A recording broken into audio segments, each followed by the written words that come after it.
anytime someone says this is the way, you need to Mm, run as fast as you can in the fast opposite as you can. direction. Absolutely, yes. It's the most ridiculous thing. And you're right, we see it all the time. There are a lot of camps or people in the movement industry who say this is the way. Of course, the same thing in the strength industry. I mean, we hear it all the time. This is the way, this is the only way.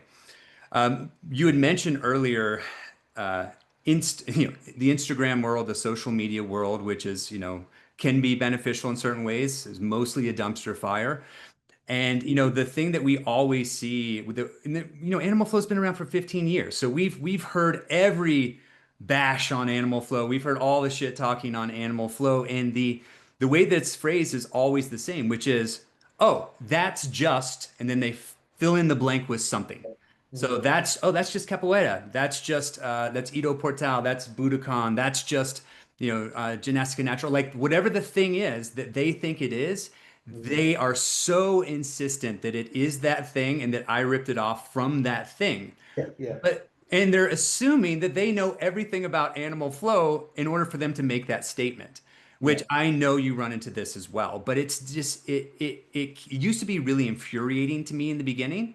And Mhm. then I got to the point where I just thought, you know what? I mean, this is how the brain works. It works through associating things. They see the thing, they go, oh, that's like the other thing that I know.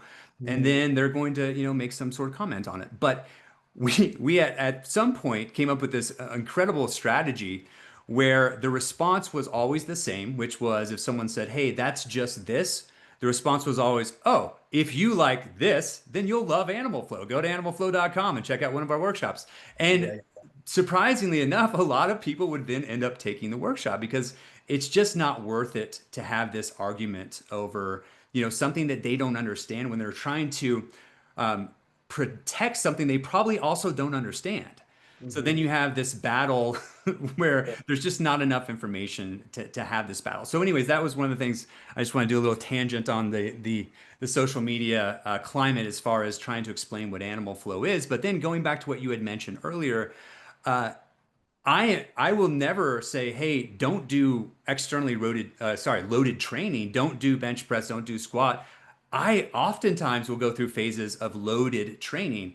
The reason that I'm such an advocate of body weight training in the beginning of one's journey, or whenever I meet them in their journey, I should say, is because there's such a dense opportunity for learning there, and they Yes. can learn Yes. about again, how they inhabit their body and move it through space versus moving something else through space. So the intention is all internal.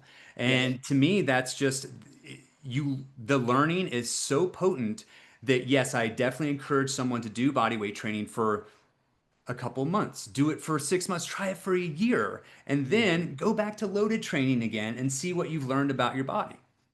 It's almost it's I want to say it's a prerequisite because then it lends to the people thinking that, oh, you do body weight first and then you go into loaded training. It's not necessarily a prerequisite, but it kind of is. Like body weight, like if you can't do something with your own body weight, probably not a great idea to do it with an external load. Like if you can't do it non-loaded, and then if you do something that you can't do loaded, people will understand that's probably not a good idea.